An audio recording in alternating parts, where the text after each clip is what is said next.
para evitar una corrida debería haber plena seguridad que gana Milei, porque cualquier otro escenario es muy probable que la gente tome conductas defensivas por las dudas. Y lo hoy, la potencialidad de corrida es enorme. Entonces, esa fragilidad, yo creo que estamos, como va la economía y como va la política, nos estamos acercando a un punto donde Milei no puede garantizar que va a ser reelecto. Con lo cual la perspectiva de actividad económica es una perspectiva de crecimiento, sí, positivo seguramente, nos da 3,5, 3,6, 3,7 este año, pero es un crecimiento bastante amarrete, con una gran capacidad ociosa en la industria, con lo cual lo lógico sería, más allá de todos tus planes futuros, de lo que vos podés llegar a querer ser la estrella de la inteligencia artificial y de lo que vos quieras, pero lo lógico es aprovechar la capacidad instalada que tenés. Es como si fuera no despreciar lo que hay. Después, ¿cómo lo reconvertís? Es toda una situación compleja, lo que hay que reconvertir, pero si vos no usás la capacidad que tenés, es como sos bruto en un sentido. Yo creo que la economía, la política económica en esencia es bastante bruta en ese aspecto. Tuvo un gran acierto inicial, que fue bruto, pero que yo comparto, que fue, demos una señal fuertísima de ajuste fiscal. Bueno, pero ese es el día 1, lo hicieron, perfecto. Pero después, tenés más de 2 años, tenés que ser más sofisticado, más inteligente y contemplar la vastedad de los problemas económicos. Creo que el gobierno en ese sentido ha fallado. Entonces, falla, digamos, yo creo que el gobierno falla en la política en el sentido de decir, tenemos un presidente que se la pasa insultando, digamos. A uno le gustaría tener un presidente más sensato, menos loco, menos psicópata, menos autoritario. Esa es la parte política, deseo personal. Después decir, bueno, pero la micro va bien. No, mira, la micro no va bien porque hay muchos sectores que están perdiendo y para ellos no hay nada.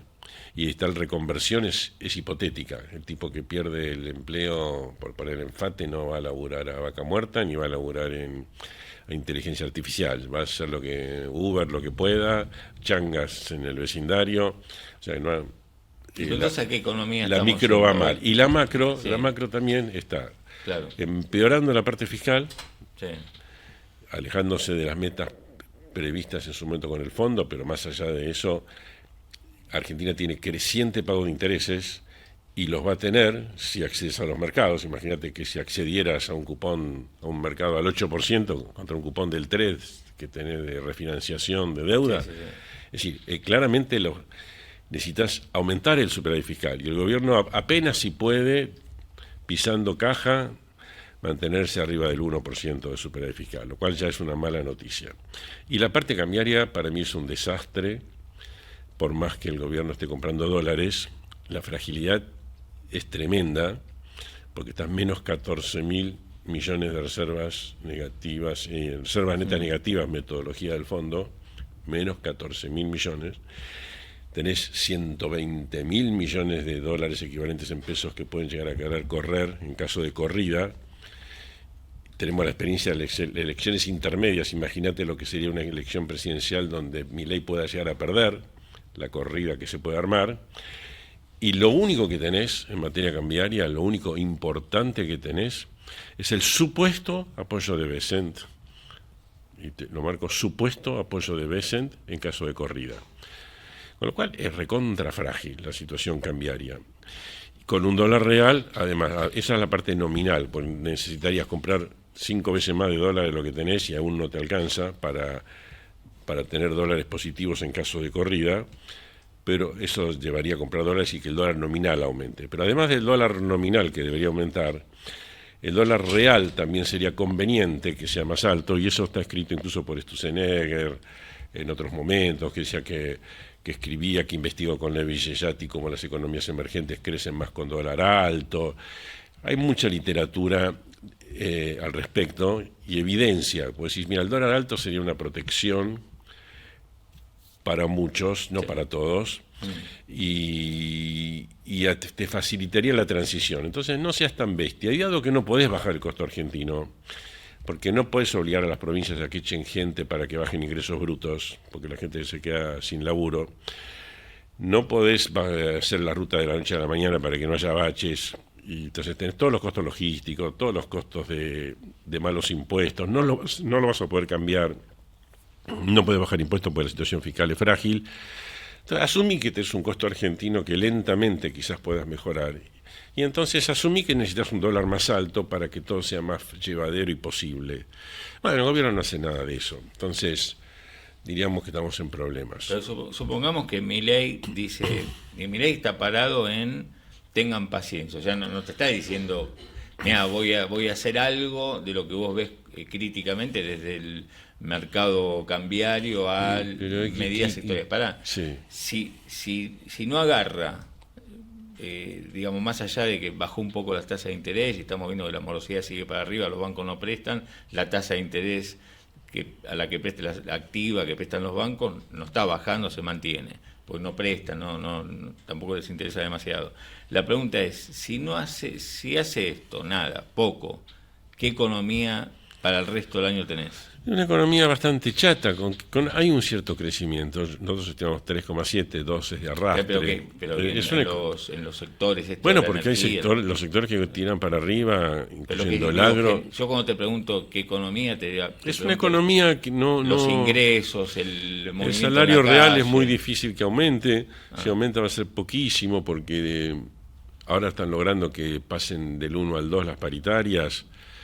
Por ahí algunos meses gana, porque a lo mejor la inflación un mes era el 1,8, qué sé yo, pero es la nada misma, es como que fuera que no te va a traccionar el salario real. El crédito está complicado, mejorando en el sentido porque va bajando las tasas, pero no es un boom. Y se te viene un año electoral, y en ese año electoral el tema es que yo creo que una vez más va a prevalecer el deseo de la gente de protegerse y ahorrar en dólares. Si eso pasa... La única manera que eso no pase es que haya garantía de que Milei gana. Pero cada día que pasa, entre las macanas que se mandan, que Adorni, que los préstamos de nación, que todos los temas que dando vuelta de libra, entre las macanas políticas que se mandan, el estilo de Milei que genera antipatía en mucha gente, más la economía que no va y que cada uno tiene miedo, el que no pierde el empleo tiene miedo de perder, o ve que el vecino, que el primo, que el tío a lo mejor perdió empleo. Todo ese malestar hace que sea muy difícil garantizar que gane Milei. Y entonces ahí tenemos una situación muy compleja. Gabriel, el REM que publicó antes de ayer el Banco Central mostraba que las expectativas de inflación del top 10 de consultores, los que lideran el ranking de aciertos, estaba punta a punta a diciembre en 31,8. Cosa que me llamó la atención porque es más que la inflación de 2025. Se empieza a ver ya que la inflación acelera a ese nivel de que interrumpe la baja año contra año que viene pregonando el gobierno. Sí, es probable que igual mes a mes veamos mejoras ahora en abril, mayo y en adelante. No el cero. Digamos, como plan de estabilización es bastante malo porque comparativamente los dos buenos políticas de estabilización, uno era la convertibilidad con un entorno, digamos, una impronta liberal de Menem y Cavallo, y la otra los 2000 con una impronta no liberal o medio o más o menos o centrista, impulsada por Lavagna fundamentalmente, con Duhalde y con Kirchner. A esta altura la inflación era 0,5 mensual, 0,5 mensual. Y acá estamos hablando de 3, 2,5, o sea que claramente como plan de estabilización no es muy bueno.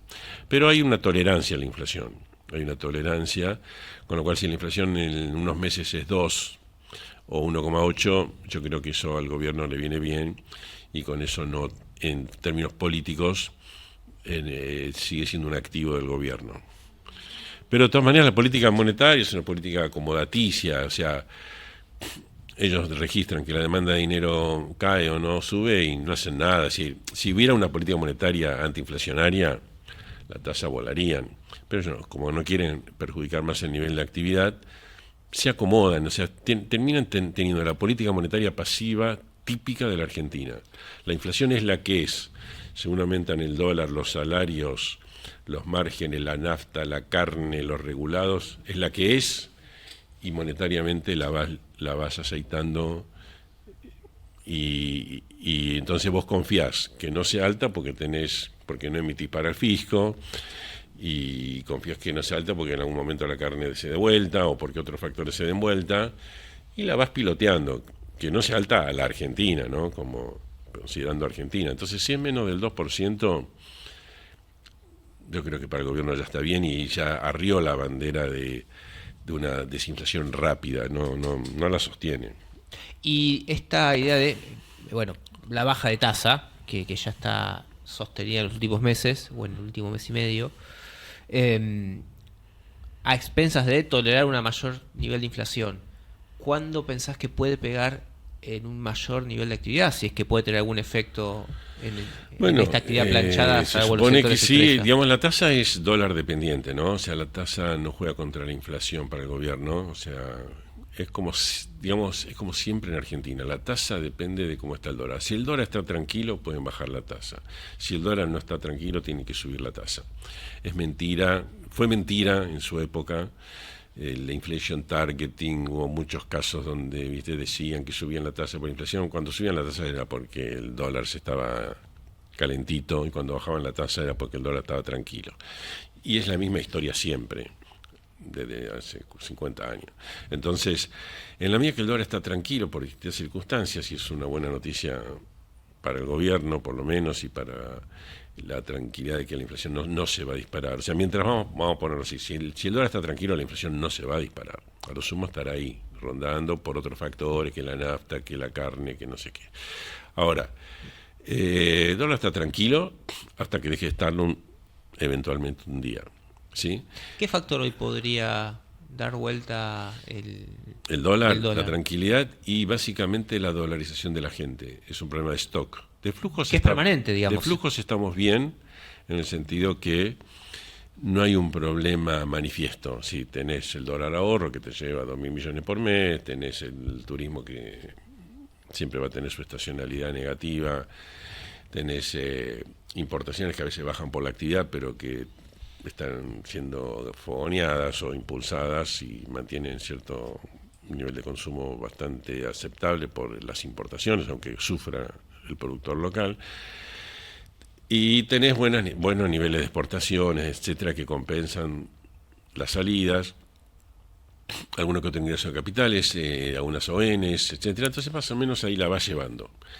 Lo que no podés lidiar es con el problema de stocks. El problema de stocks, ¿qué significa? Que yo te decía, tenés 120.000 millones de dólares en pesos equivalentes, lo que sería circulante más depósitos más bonos en pesos que vencen.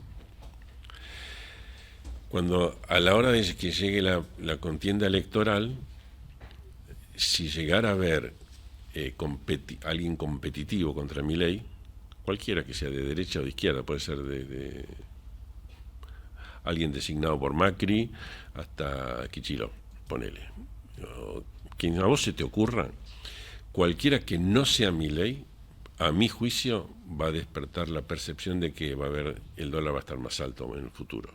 Porque todos van a tener algún tipo de discurso de defensa de la industria, de que no puede ser que sea así, y de defensa de la compra de reserva al Banco Central. Porque no nos olvidemos que hoy el dólar está tranquilo porque un amigo ayuda a un amigo. Trump ayuda a Milei. No es Estados Unidos ayudando a la Argentina. La compra del Banco Central no hace... El dólar, sí, por eso, porque el dólar está... Digamos, el dólar está tranquilo esencialmente porque hay flujos que te vienen bien, pero vos tenés un techo, que es el techo asignado por el Banco Central, donde todo el mercado cree que Estados Unidos va a hacer whatever it takes, va a hacer todo lo necesario para ayudarte en caso que llegue al techo. Entonces vos, desde ya, si vos sos un tipo de mercado financiero, te vas a situar 5%, 7% por debajo del techo, porque es ridículo. No tiene sentido ir contra Estados Unidos, contra el que da la maquinita de dólares. Te dice. Eso es lo que tiene en la cabeza el mercado. Sí, totalmente. O sea, nadie va a ir contra el dólar. Después que baje del 7 al 20 es un logro del gobierno, el contra el techo, y los flujos le dan y puede comprar dólares. En ese sentido estamos en esa calma financiera. Pero por eso vos decís que es un desastre. Los tipos compraron durante 2 meses, 3 meses, sí, dólares, 5.000 palos. ¿Pero cuánto les pensabas que iba a comprar? Yo no pensaba que iba a comprar 5.000 palos. Yo sí. ¿Ah, sí? Sí. ¿Ah? Yo sí. De hecho, que te digo que creo que tiene que... Sí. Todo el mundo decía, bueno, cuando venga la cosecha gruesa... No. Podés ir comprando y aparte... de hecho, bueno, estuvieron bastante activos. Obviamente que se olvidaron absolutamente, y es una payasada, el piso de la banda, nadie lo sabe, ni existe. Ellos compraron 1.400, o sea, no es que compran a 800, 900. Bueno, entonces, está bien, fueron más realistas, empezaron a comprar dólares. El problema que tienen es que la mayoría de los dólares se le van, no se quedan. Pero se van porque pagan. Y bueno, también, porque no van a los mercados, porque no quieren ir, porque la tasa es alta. Sí. Bueno, es un error para mí eso, porque no en este momento tenés que dejar un segundo plano eso y comprar dólares y retenerlos en el Banco Central, porque si no los retenés es un préstamo al gobierno. Gabriel, ¿hay ruido hoy con el FMI? Bueno, el ruido con el FMI hay que leerlo para mí sobre la base de que hay un apoyo político muy importante de Estados Unidos a la Argentina. Entonces, más que ruido puede haber ruiditos. Porque con ese porque no bajaron el último desembolso, está demorado ya un trimestre. Pero yo te diría que tenés un paraguas político protector. Dentro de ese paraguas político protector, que va a hacer que el fondo no en ningún momento, llamémosle así, rompa con Argentina o diga que Argentina, casi todos los temas estás medio mal. O sea, incumpliste desde el día 1 las metas de reservas. Es decir, le mojaste la oreja al Fondo Monetario, porque firmaste un acuerdo donde el Fondo Monetario desembolsó 12.000 millones, después otros 2.000 millones más, y al día siguiente, donde vos te habías comprometido a comprar reservas, sale Vladimir Werning, vicepresidente del Central, a decir que no necesitamos reservas, que nos sobran las reservas. Eso es como decirle al fondo, te firmamos una cosa, pero hacemos completamente otra. Eso fue malísimo. Y en general quedó un resentimiento del fondo con Argentina por el tema de reservas, que después al final del día y cuando vino el apoyo de Estados Unidos volvieron a comprometerse y volvieron a empezar a comprar reservas por primera vez en 2 años, como diciendo, bueno, ahora sí vamos a comprar reservas.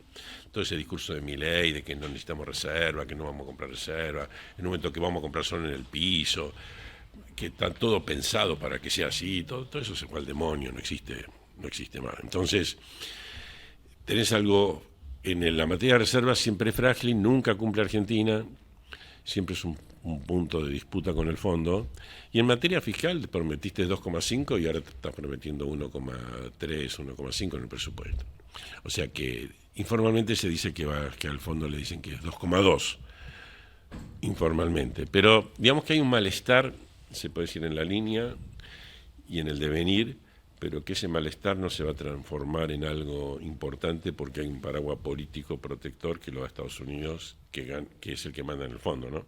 ¿Y por qué se demora el desembolso? Bueno, se demora porque no terminas de ponerte de acuerdo exactamente en cada numerito y en cada cosa, pero va a venir. ¿Te puede estar pidiendo algo el fondo que el Siempre gobierno te pide. esté Y sí, plegado? claro, y claro que sí, te va a pedir más reservas, te va a pedir más tipo de cambio, te va a pedir más superávit fiscal, que no te bases en pisar la caja, ¿viste?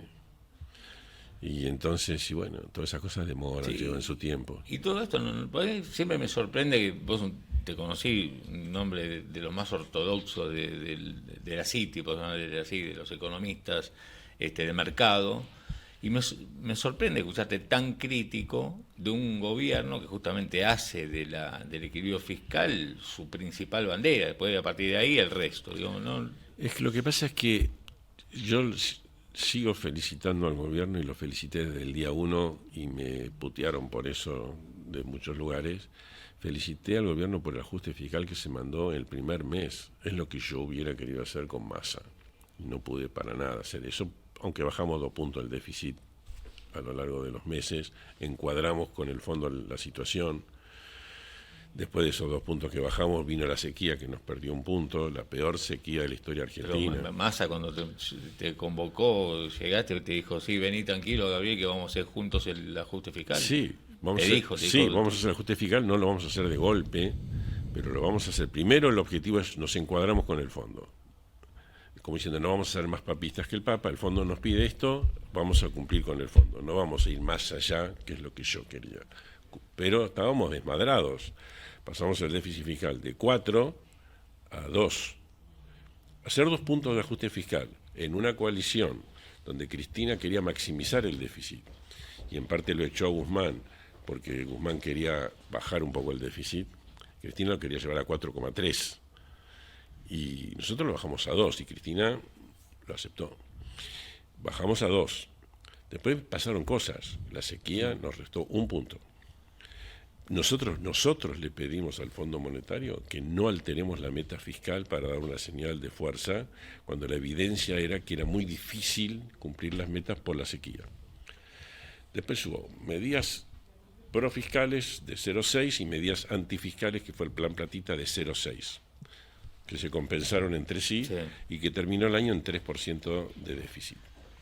Con lo cual no hubo un desmadre fiscal, como se dice. Hubo un desafortunado plan Platita al que me opuse porque era más que por el efecto concreto que no fue muy alto en esos 3 meses que hubo, no fue muy alto, pero fue una muy mala señal para mí. No podíamos dar una señal de...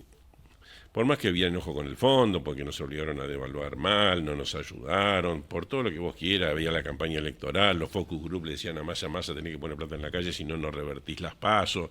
Yo entiendo todo eso, pero yo digo, no se puede dar una señal fiscal de laxitud en el medio de una situación de casi corrida cambiar. Por eso, y ahora... Pero yo lo felicito y lo sigo felicitando públicamente. Gracias Milei y gracias Caputo por el ajuste fiscal que se mandaron el primer mes. Excelente. Pero la política, de ahí la parte fiscal tenés que convertirla en algo sustentable. Y si tenés que subir algunos impuestos, subilos, no seas tan fundamentalista. Por ejemplo... No sé, yo pienso que una cosa es tener bienes personales. Cuando la tasa era 0 de interés en el mundo, tener bienes personales al 2% era una confiscación, llamémosle así. Cuando la tasa es 4, si subís 0,25, viste, no pasa nada. Y si haces un impuesto, por decir, y tenés escalas progresivas de impuestos más altas, para los que ganan más, subís un poco la tasa impositiva, yo no lo veo mal. Y si tuvieras que incluso hasta aumentar el IVA, si vos querés, en el sentido de porque tenés que compensar otras cosas, tampoco lo vería tan mal. Pero el IVA. El mismo el IVA. Si vos querés... Y el IVA bueno, ya sé. Bueno, el impuesto país, cuando se generalizó, fue una especie de IVA encubierto también. No, fue como un arancel encubierto. Un arancel, el impuesto país fue un arancel. Pero derramaba en toda la economía de consumo, pero de mayor o menor medida. Por arancel, porque es un arancel. Pero yo quiero decir, y si tenés que...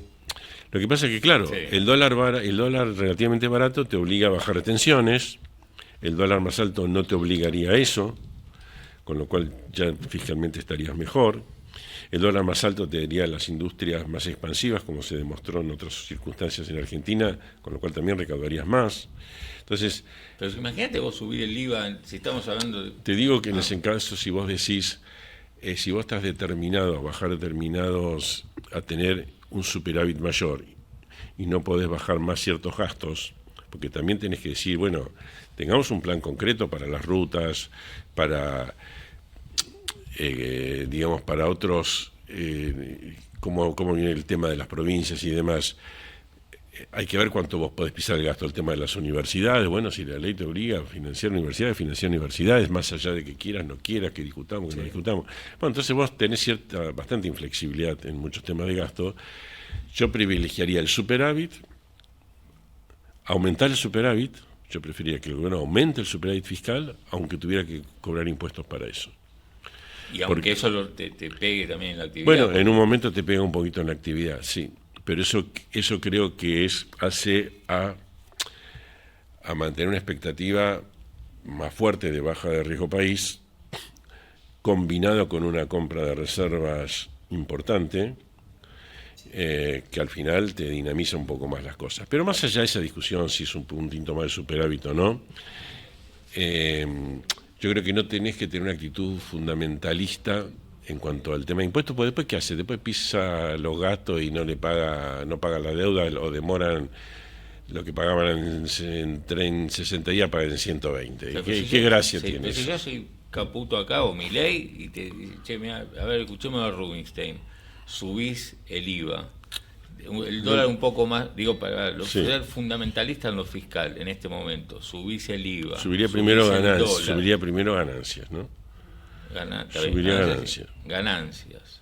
Subiría el dólar, el tipo de cambio real, haría un operativo. Y perder las elecciones. Llegás a ganar. Yo haría bueno, yo creo. Inflación, justamente. Bueno, pero menor actividad. yo creo, contra la opinión de algunos, que creo que cuando ganaron las elecciones debería haber ajustado la parte cambiaria. Si el diagnóstico es que la parte cambiaria es frágil, si ellos piensan que no, si ellos piensan que no, es porque piensan que Estados Unidos lo va a apoyar siempre. Ahora voy a decir, Estados Unidos tiene elecciones ahora en noviembre donde seguramente Trump va a quedar más frágil. Y a más tardar el 28 se van, tienen que irse. Entonces, ¿qué clase de sustentabilidad para la República Argentina es que una ayuda se termina en 2028? Claro. Tiene fecha de vencimiento. Porque la mitad del Partido Republicano estaba en contra de la ayuda argentina. Sí. El 100% del Partido Demócrata estaba en contra de la ayuda argentina. La Reserva Federal estaba en contra de que el swap se lo dé el Tesoro y no el Banco Central.